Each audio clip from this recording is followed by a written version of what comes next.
सत्यनारायण की व्रत कथा द्वितीय अध्याय। ऋषि मुनियों को नारद और भगवान विष्णु की कहानी सुनाने के बाद श्री सूत जी ने कहा, हे मुनिगण, जिस व्यक्ति ने सबसे पहले इस व्रत को किया था, मैं उसके बारे में भी आप लोगों को बताता हूँ, ध्यान से सुने। एक समय की बात है, सुंदर काशीपुरी नामक नगरी में एक बेहद गरीब ब्राह्मण रहता था। भूखे प्यासे वह ब्राह्मण भोजन की इच्छा लिए धरती पर भ्रमण कर रहा था। ये देख एक दिन सत्यनारायण भगवान खुद बूढ़े ब्राह्मण के रूप में धरती पर आए और उन्होंने उस गरीब ब्राह्मण के पास जाकर पूछा, आप रोजाना इतना उदास मन लेकर इस धरती पर क्यों घूमते रहते हैं? ब्राह्मण ने जवाब में कहा, मैं एक गरीब ब्राह्मण हूँ और भिक्षा की तलाश में धरती पर भ्रमण करने को मजबूर हूँ।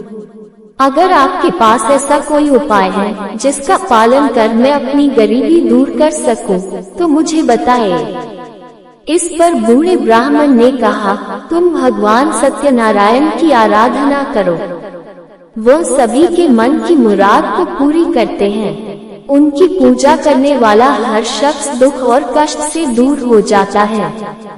इतना कहकर बूढ़े ब्राह्मण का रूप लिए सत्यनारायण भगवान अदृश्य हो गए। उनकी बातें सुनकर निर्धन ब्राह्मण इस व्रत को करने का उपाय सोचने लगा। रात भर गरीब ब्राह्मण ने इसी के बारे में सोचा और पूरी रात जागने के बाद सत्यनारायण भगवान की पूजा करने के लिए भिक्षा मांगने निकल पड़ा। अन्य दिनों के मुकाबले उस दिन उस ब्राह्मण को काफी ज्यादा भिक्षा मिली। उस भिक्षा से और अपने प्रियजनों के सहयोग से किसी तरह ब्राह्मण ने सत्यनारायण भगवान की पूजा की। पूजा के बाद उस गरीब ब्राह्मण के सभी दुख दूर हो गए। धीरे धीरे वह कई संपत्तियों का मालिक हो गया। ब्राह्मण हर महीने नियमित रूप से इस पूजा को करने लगा। श्री सूत ने कहा, इस तरह से जो कोई भी सच्ची श्रद्धा के साथ श्री सत्यनारायण भगवान की पूजा करेगा, वह सभी प्रकार के दुखों और पापों से मुक्ति पा सकेगा। इस पर ऋषिगण बोले, हे सर्वज्ञाता सूत जी, उस ब्राह्मण की बातों को सुनकर और किस किस ने श्री सत्यनारायण भगवान की पूजा की, आप इस बारे में भी हमें बताएं। फिर सूत जी ने आगे कहा, इस व्रत को जिन लोगों ने भी किया, मैं उन सभी के बारे में आप लोगों को बताता हूँ, ध्यान से सुने। एक बार वह गरीब ब्राह्मण धन और संपत्ति की प्राप्ति के बाद अपने परिजनों के साथ इस व्रत को करने की तैयारी कर रहा था।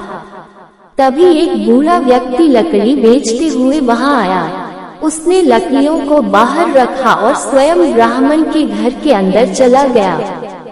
प्यास से तड़पता वह लकड़ी बेचने वाला जब घर के अंदर आया तो उसने देखा कि ब्राह्मण पूजा पर बैठा हुआ था।